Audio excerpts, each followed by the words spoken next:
When engagement is missing, so is quality, pride, and sadly, safety. On this episode, 3 ideas and ways to connect safety to quality and, of course, pride in a job well done. PeopleWork, the human touch in workplace safety. Available everywhere on Amazon. To learn more, go to kevburns.com/peoplework. I'm a fan of home renovation shows. Now, for the longest time, I wasn't sure why. I live in a brand new house. What's to renovate, you might think? Well, the problem is our house, as the saying goes, was built on a Friday afternoon. Now, think about how you handle work on a Friday afternoon. Rushing through responsibilities. Don't start anything can't get done before the weekend. Focused on the weekend. I'll bet someone could look at the quality of anyone's work and suggest on a Friday afternoon the quality might be a little suspect. Well, unfortunately, the quality in our home was suspect. Every day during the building of our home was apparently Friday afternoon. And as a result, the builders spent the next 18 months fixing their shoddy work and deficiencies. Now, for 18 months, we lived in a construction zone. We had a steady parade of trades returning to fix their work. Eventually, the dust, the noise, and interruption took its toll. And finally, we said, enough. And it all happened because there was no pride in the work, no quality, and how many times were there safety issues? Now think about it. Having to return to fix your own shoddy work has to eventually be a little embarrassing. You can't possibly stand in a doorway and talk about how proud you are of your work, especially if you're there to fix it.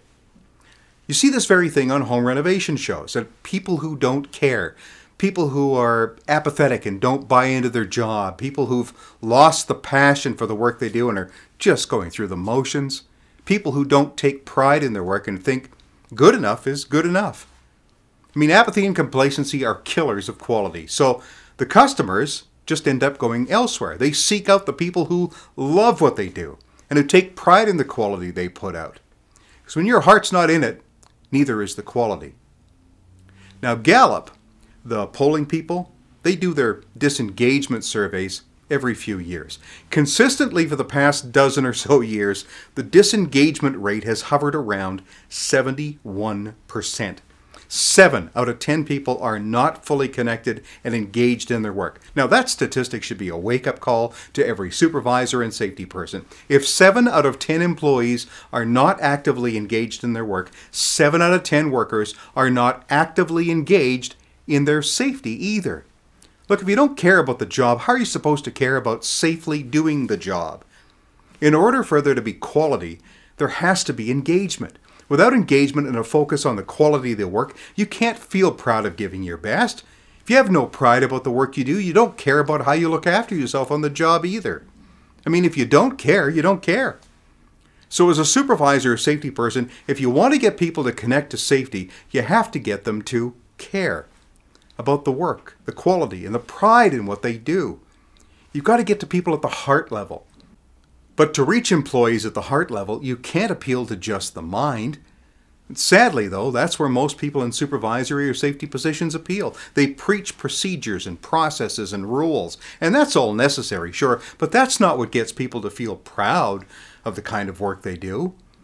Piling on more safety instruction and rules and compliance onto people who aren't paying attention is never going to work. Remember, they don't care. So when engagement is missing, so's quality, pride, and sadly, safety. Now without pride and quality, really does safety stand much of a chance? For supervisors and safety people, there's a big barrier to getting employees engaged: time and skill set.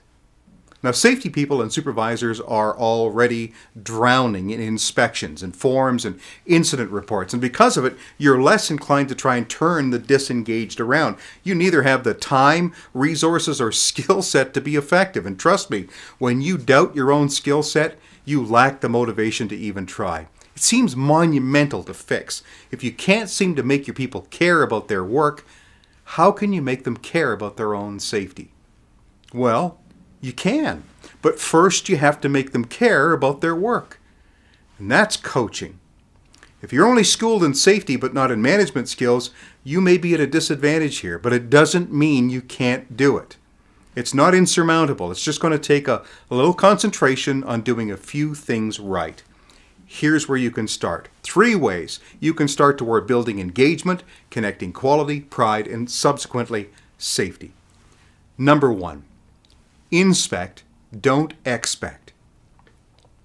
As a frontline influencer, you're supposed to be the eyes and ears of quality. I mean, safety and supervision are your areas, really, so stop by periodically and inspect the work.